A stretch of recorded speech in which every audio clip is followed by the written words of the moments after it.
wanted to use Really short.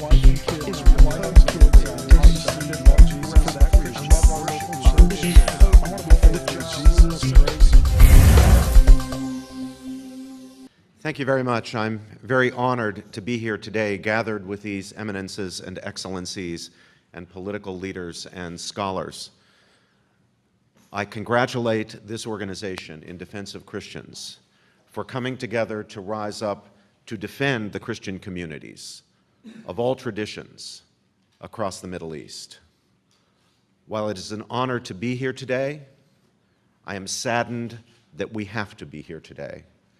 Saddened to see the bloodshed, the persecution, the murders, the tortures, the victimization of Christians of all traditions across the Middle East, the very cradle of Christianity.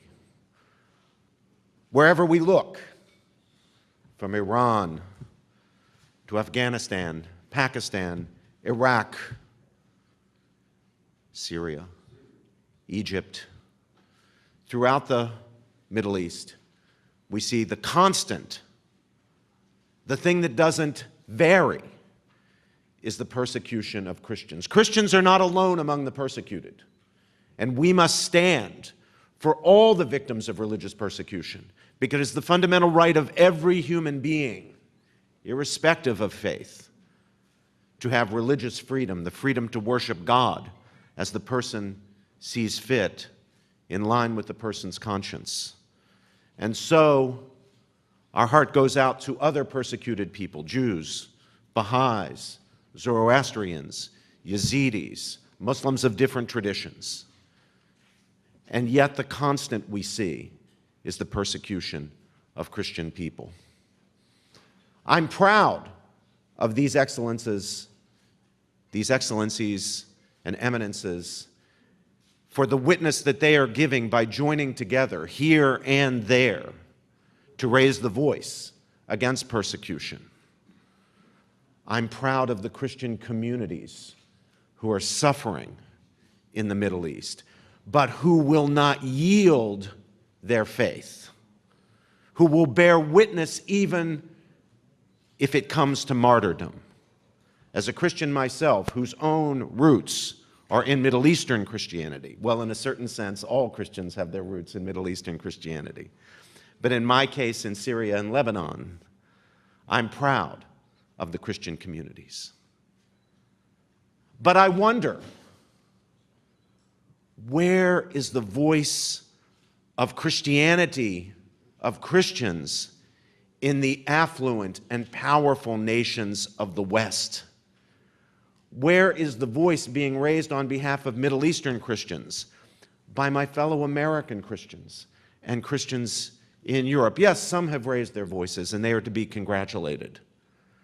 But too often this persecution goes on, and we hear nothing, no voices raised by Christians. Some of my Jewish friends have said to me that this is very perplexing to them, that the Christians, and they're very grateful that the Christians have done this, have raised their voice against anti-Semitism, which is now, of course, on the rise, even in places like Europe. But they're puzzled that Christians are silent about the persecution of their fellow Christians. Why is this? To some extent, it must be a kind of complacency that comes with wealth and power and affluence. We are happy, we are content, we are not persecuted, or not very much.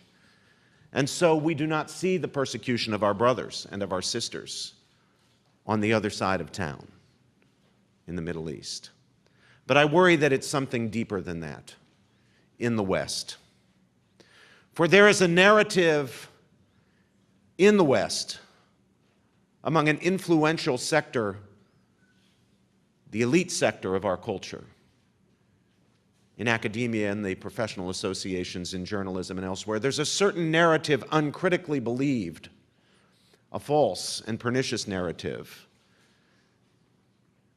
according to which Christians are only persecutors and never persecuted, that they are only the victimizers and never the victims. This is abetted by a false picture of the history of Christianity, depicting Christianity as always in a persecutor mode. One need not whitewash the sins that have been committed in the name of the church by Christians, even by Christian leaders, in order to say that this is a terribly distorted picture of the history of Christianity, abetting a narrative that is indeed false and deeply pernicious. But my worry is not that the narrative exists in the minds of many who reject Christianity or religion or belief in God. It's that the narrative has too often been internalized by Christians themselves, so that they fear speaking out, lest they be confronted with the claim that Christians have no right to complain about persecution because their history has been one of persecuting. Or they fear that they will be accused of special pleading.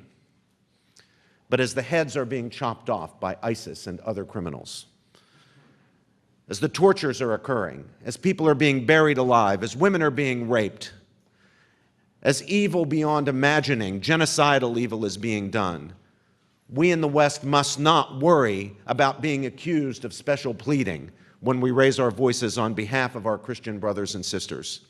Our voices should be raised loudly every day. We should demand action from the heights, the commands of power in our own country, and the Christians of the Middle East should be left in no doubt that those of us who are their brothers and sisters in the Christian faith in America and throughout the West stand with them. Thank you, my brothers and sisters.